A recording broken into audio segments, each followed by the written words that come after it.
નમસ્કાર. દિવસભરના તાજા સમાચારોમાં તમારું સ્વાગત છે. તમારી સાથે હું છું પિનલગીરી ગોસ્વામી. સમાચારો વિસ્તારથી જાણીએ એ પહેલા મહત્વના સમાચારો ઉપર એક નજર. નમસ્કાર મિત્રો, મહત્વની હેડલાઇન્સ ઉપર નજર નાખીએ તો વડોદરામાં વિદેશ મોકલવાના નામે મોટી ઠગાઈ આચરવામાં આવી છે. ત્યારે આગળ વાત થશે મોગલધામના ઋષિ બાપુ ઉપવાસ ઉપર ઉતર્યા છે. આગળ વાત થશે રાજ્યમાં ખેડૂતો માટે સારા સમાચાર સામે આવી રહ્યા છે. ત્યારે વાત થશે હવે ગુજરાતીઓને ભયંકર વારો આવશે, ગરમીથી હવે તપવું પડશે. ત્યારે વાત થશે ડાંગમાં 311 જેટલા ગામોમાં પીવાના પાણીની સમસ્યા વર્તાઈ રહી છે. આગળ વાત થશે પાકિસ્તાન અને બાંગ્લાદેશ ઉપર પણ ટેરિફ લાગુ પાડવામાં આવ્યું છે. આગળ વાત થશે ગીરની કેસર કેરીની આવકના શ્રી ગણેશ કરવામાં આવ્યા છે. ત્યારે વાત થશે રાજકોટના મસાલા માર્કેટમાં આરોગ્ય વિભાગનું સઘન ચેકિંગ હાથમાં આવ્યું છે. ત્યારે વાત થશે હીરા ફેક્ટરીના વર્કર્સની હડતાલ યથાવત જોવા મળી છે. ત્યારે વાત થશે બાંગ્લાદેશીઓએ બીએસએફ ઉપર કર્યો હતો હુમલો. આગળ વાત થશે ડીસા બ્લાસ્ટ કેસના આરોપી પિતા પુત્રના 8 દિવસના રિમાન્ડ મંજૂર કરવામાં આવ્યા છે. ત્યારે વાત થશે વકફ બિલને લઈને છેવાડાના લોકોને અવાજ મળશે તેવું પીએમ મોદીએ જણાવ્યું છે. ત્યારે વાત થશે રીલબાજ અસામાજિક તત્વો પર પોલીસની મોટી કાર્યવાહી સામે આવી છે. ત્યારે વાત થશે પીએફ સેટલમેન્ટની પ્રોસેસમાં મોટો બદલાવ કરવામાં આવી રહ્યો છે. હવે મિત્રો સમાચારો વિસ્તારથી.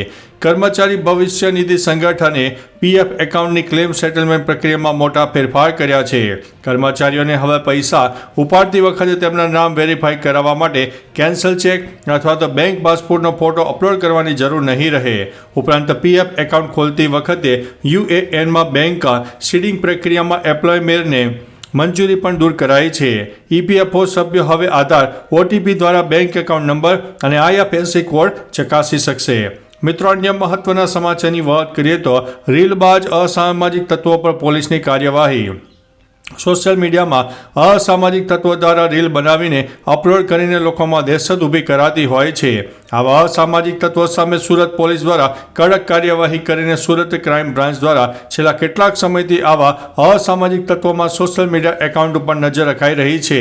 પોલીસ દ્વારા તેઓની સામે ગુનો નોંધીને તેઓના સોશિયલ મીડિયા એકાઉન્ટ ડિલીટ કરવાની તજવીજ હાથ ધરવામાં આવી છે.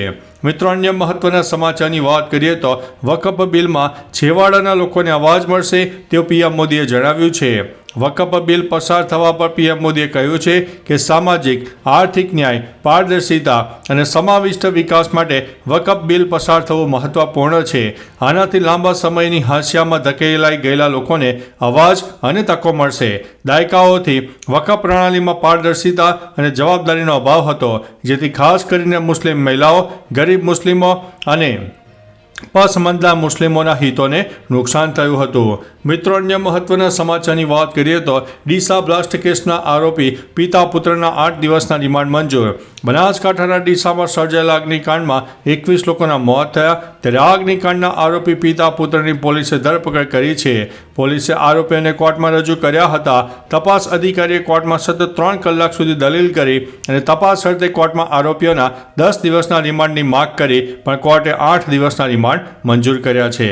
મિત્રો, અન્ય મહત્વના સમાચારની વાત કરીએ તો બાંગ્લાદેશીઓએ બીએસએફ કર્યો હુમલો. બાંગ્લાદેશી લોકો દ્વારા ભારતમાં ઘૂસણખોરીના પ્રયાસો ચાલુ છે. તેમનું મનોબળ એટલું બધું વધી ગયું છે કે તેઓ બીએસએફ સૈનિકો ઉપર હુમલો કરી રહ્યા છે. હકીકતમાં બાંગ્લાદેશી ઘૂસણખોરે ફરી એકવાર પશ્ચિમ બંગાળના નાદિયા જિલ્લામાં દક્ષિણ બંગાળ સરહદે ભારત બાંગ્લાદેશ આંતરરાષ્ટ્રીય સરહદ પર હિંસક હુમલો કરીને સરહદ પાર કરવાનો પ્રયાસ કર્યો. જોકે સૈનિકોએ ઘૂસણખોરોના કાવતરાનો નિષ્ફળ બનાવ્યો છે. મિત્રો, અન્ય મહત્વના સમાચારની વાત કરીએ તો હીરા ફેક્ટરીના વર્કર્સની હડતાલ યથાવત. નવસારી શહેરના શાંતાદેવી રોડ વિસ્તારમાં આવેલી આરસી જેમ્સ હીરા ફેક્ટરીના 500થી વધુ કારીગરોએ યોગ્ય વળતર અને પગાર વધારાની માગ સાથે હડતાલ કરી. હડતાલ પર બેઠેલા કામદારોએ જણાવ્યું કે છેલ્લા કેટલાક મહિનાથી કામ ઓછું મળતું હોવાથી તેમનું જીવન ગુજારવામાં તકલીફ પડી રહી છે. તેઓ ફેક્ટરી માલિકોને વારંવાર રજૂઆતો કરી ચૂક્યા છે, પરંતુ હજુ સુધી કોઈ ઠોસ નિર્ણય લેવામાં આવ્યો નથી. મિત્રો, અન્ય મહત્વના સમાચારની વાત કરીએ તો રાજકોટના મસાલા માર્કેટમાં આરોગ્ય વિભાગનું સઘન ચેકિંગ. રાજકોટ આરોગ્ય વિભાગે મસાલા માર્કેટમાં ચેકિંગ હાથ ધર્યું હતું, જેમાં તેમણે ફૂડ સેફ્ટી વાન સાથે રાખીને મરચાં, હળદર, અનાજ સહિતની વસ્તુઓના નમૂના લઈને મસાલાનું ટેસ્ટિંગ કર્યું. આરોગ્ય વિભાગે 30થી વધુ સ્ટોલમાં ચેકિંગ હાથ ધરાતા વેપારીઓમાં ફફડાટ વ્યાપ્યો હતો. વધુ રૂપિયા કમાવાની લાલચમાં વેપારીઓ ભેળસેળ કરતા હોવાથી આ ચેકિંગ હાથ ધરવામાં આવ્યું હતું. મિત્રો, અન્ય મહત્વના સમાચારની વાત કરીએ તો ગીરની કેસર કેરીની આવકના શ્રી ગણેશ. કેરીના ચાહકો માટે સારા સમાચાર સામે આવ્યા છે. જૂનાગઢ માર્કેટિંગ યાર્ડમાં કેસર કેરીની આવક શરૂ થઈ ચૂકી છે.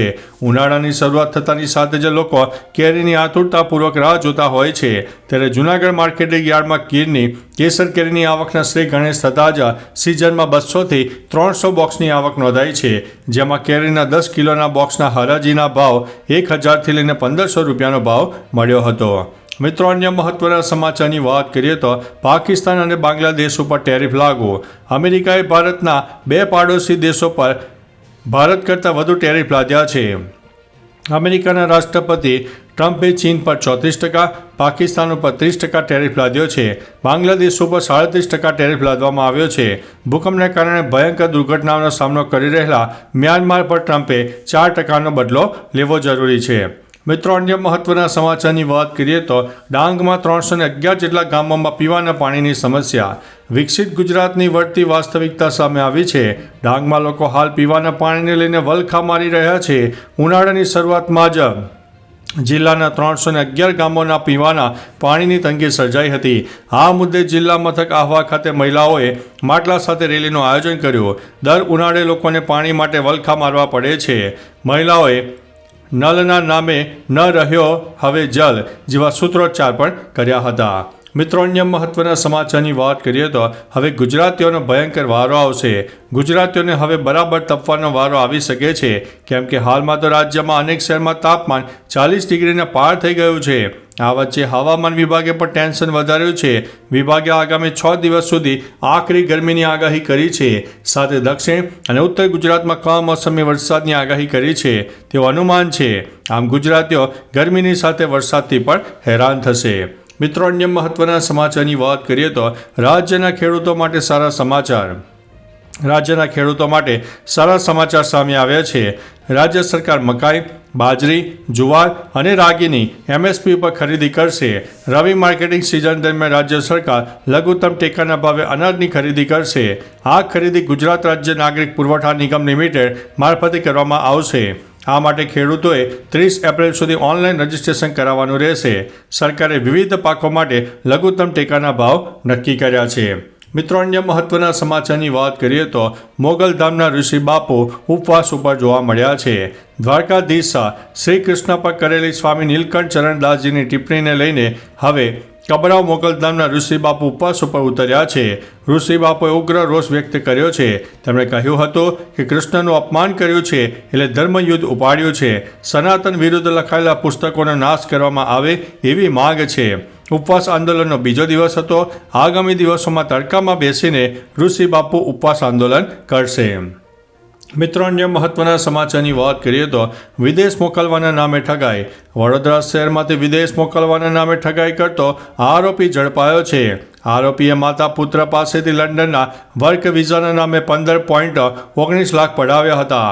ઓનલાઈન કુલ 15.19 લાખ આપ્યા હતા, છતાં વર્ક વિઝા નહીં આપીને છેતરપિંડી આચરી હતી અને ફોન નહીં ઉપાડતા આરોપીને ગોત્રી પોલીસે ફરિયાદના આધારે ઝડપી પાડ્યો છે.